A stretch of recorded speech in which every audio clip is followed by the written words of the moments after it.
Hello everyone, in this video we are going to learn how to calculate enterprise value using free cash flows. So this is the problem where earnings are given, yearly earnings are given, the direct taxes for 5 years, cash flow from operating activity, cash flow from investing activity, and interest is normally interest before tax. So interest amount is also given. So using this information, we have to calculate free cash flows for these 5 years. Using the fifth year free cash flow as the basis, we have to predict the cash flows for next 5 years. For next 5 year forecasting, we are using short-term growth rate of 8%. Then for terminal value, we are calculating 5% long-term growth rate and weighted average cost of capital of 10%. So this is what is required for enterprise value under FCF method. So first we have to calculate tax rate, because interest, for calculating free cash flow, we have to find out the net cash flow from the operation. Then we have to add back the interest after tax. So for calculating interest after tax, we have to identify the tax rate of that particular year. So the tax rate is nothing but the direct taxes divided by earning plus direct taxes. So the formula is tax rate equal to direct tax divided by earning plus direct taxes into 100. So since it is already calculated, the taxes, we have to do the back calculation. That's why earnings plus direct taxes. Okay. So whatever earnings are there, that is after taxes. That's why we have to add the taxes back to the earnings. That will be our denominator. So for the year 2021, it will be 2,55,043 divided by 4,79,355 plus 2,55,043. So denominator, we have to take earnings and direct taxes for all the 5 years. So in this way, we have to multiply by 100. That is to express in percentage format. So that will be 34.73% for 2021, 26.20 for 22, 37.07 for 23, 35.92 for 2024, 36.96 for 2025. So only two places out decimal point we have to consider. Remember this. So out of 8 mark, the mark allotment for this calculation will be just 1 mark. But this is the main thing. If your tax calculation is wrong, rest of this entire step calculation will be wrong. So everything based on tax calculation. So it's having only 1 mark out of 8 marks section.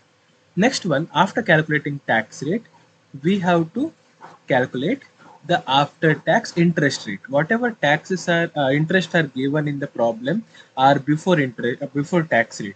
So after tax, what will be the interest? That will be our actual income. So 83,553, that is for 2021. On that we have to deduct 34% tax. So the formula will be after tax interest equal to interest into 1 minus tax rate. So it will be 83,553. Take the tax rate in decimal point. So 1 minus 0.3473. It will be 54,357. In same way, for next 4 years, you have to calculate after tax interest. So for 22 it is 61,658, 23 it is 44,271, 2024 it is 36,620, and 25 it is 36,504. So remember, tax rate is not same for all the 5 years. Whatever tax you have calculated in the previous step, only those exact amount you have to take it in decimal format. So that will be our after tax interest. So this is again 1 mark section, after tax interest. Then the main element is free cash flow. You have to be careful here. So there are 3 elements we have to take consider for free cash flow. Cash flow from operating activity, cash flow from investing activity, after tax interest. So in the problem, it's already given here, cash flow from operating and investing. If they mention financing activity, you ignore that.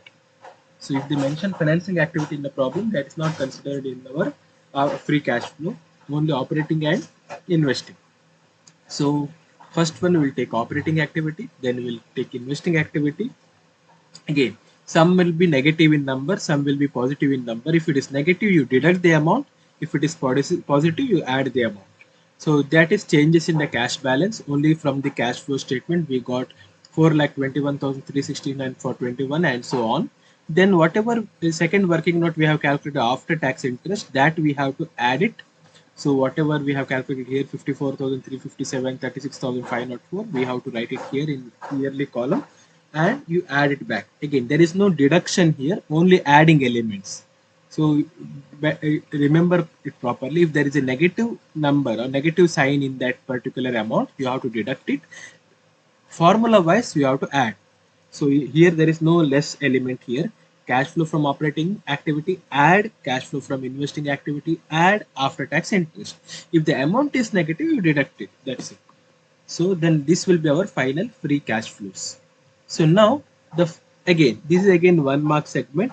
Here the final year 5,93,276, that will be our starting point for prediction or projection of cash flows. Okay, so you have to be careful in calculating tax rate, you have to be careful in calculating interest rate, then again free cash flow, especially 2025, the last year. You should not do any mistake in this one.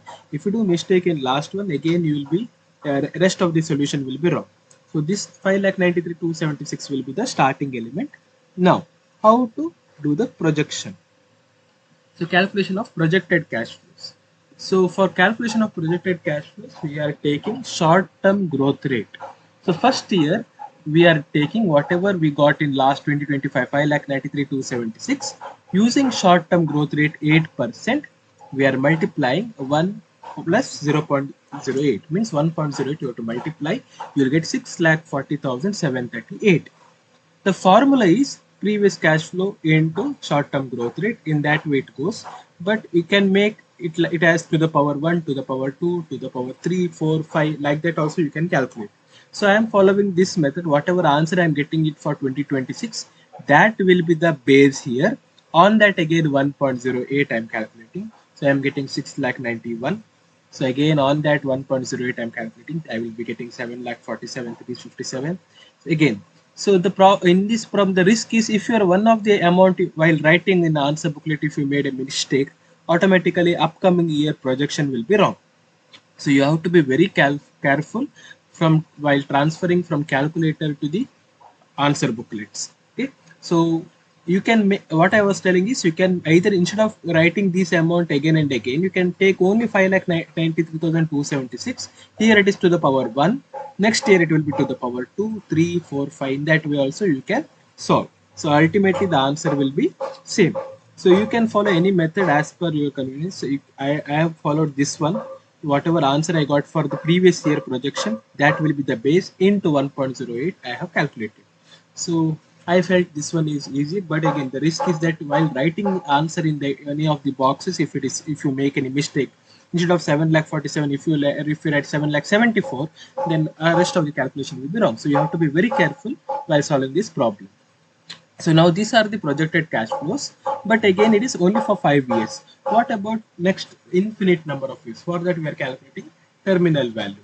So terminal value is projected FCF of last year. Again, here we have to be careful while calculating for the last year 2030. Whatever I have calculated here, that will be the base for terminal value. So 8,71,717 into, here we are taking long term growth rate in decimal, 1 plus 0.05 divided by 0.10, that is WACC, minus 0.05. So it will be like this. Again, don't take any decimals in any of the amount, round off the amount, don't consider a decimal, don't keep the decimal places. Only in tax rate you take 2 places after decimal point. In for amount, you round off the amount. Okay. So 8,71,717 into 1.01 plus 0.05, that is LTGR, long term growth rate, divided by WACC minus LTGR, that is 0.10 minus 0.05. This will be our terminal value. Terminal value normally 10 times more than our projected cash flow. So when you see the amount, if your projected cash flows are in lakhs, terminal value will be in crores. So you have to be careful here. If you are getting answer in lakh min, obviously, if you get terminal value in the same number of figures, here it is a 6-digit figure you are having in projected cash flow. If you get again 6-digit answer in terminal value, means your calculation is wrong. That is a hint for you. Okay, it will be 10 times. It will be 10 times more than our projected cash flows. So this is the base now. So for 2030, instead of 8,71,000, our actual cash flow, projected cash flow will be 8,71,000 plus terminal value. So there is a change in 2030. So first we calculated actual projected cash flow for 5th year. Then we have to add terminal value for that. That will be 1,91,77,769. So that will be for 2030. Now, after that, we are going to calculate enterprise value. So enterprise value, whatever projected cash flow we got, we are going to write it here. Now we have to calculate the NPV, discount factor. There is no provision of data tables in the examination. You have to calculate discount rates based on WACC 10%. If it is 10%, you should know how to calculate. It is 1 divided by 1 plus r to the power n. That is a formula. Or 1 divided by 1 plus WACC to the power n, means year. So here for the first year, 1 divided by 1.10 to the power 1 you need not write, because 1.10 to the power 1 means 1.10. Answer will be 0.909. Again, there is a hint. It should be lesser than 1. Whatever answer you are getting, it should be lesser than 1. And as the year grows, the value should decrease. You can see in the first year it is 0.909. For the second year, present value factor is 0.826. For the third year, it is 0.751. Fourth year, it is 0.683. Fifth year, 0.621. So in this way, you can calculate the discount factor. Normally, it was provided in the table, but here in financial analytics, we are not providing data tables. You have to calculate it manually. So only for 5 years. Okay, so you paste them in the table 0.909, then multiply 6,40,738 into 0.909. You'll get 5,82,431 in that way. So it is, you're calculating just like our NPV method, but there is no initial investment. That is the only difference. There is no initial investment. There is nothing to deduct here, only adding. In entire problem, there is no deduction elements. Okay. So this total of this 5-year projected present value will be 1 crore 41 lakh 75,959. Now, this is again year-end cash flows. What about middle of the year? So again, this is not the final answer.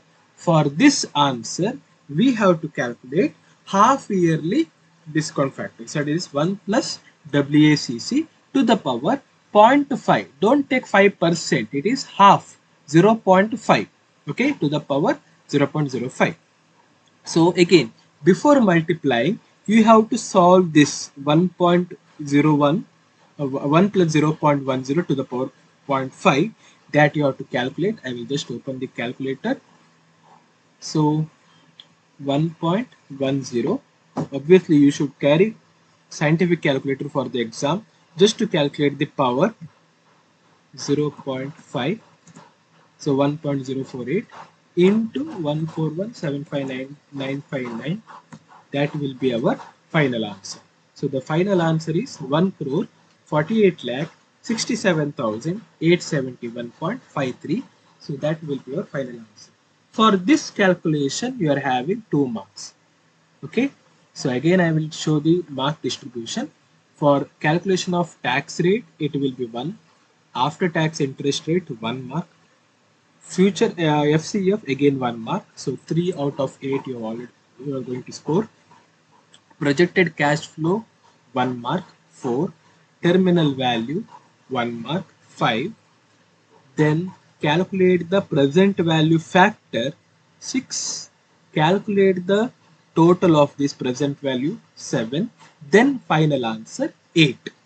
So for every step, only 1 mark you are going to score. Since it is 8 mark question, it is, yeah. So you decide properly whether you are going to attempt theory or this question.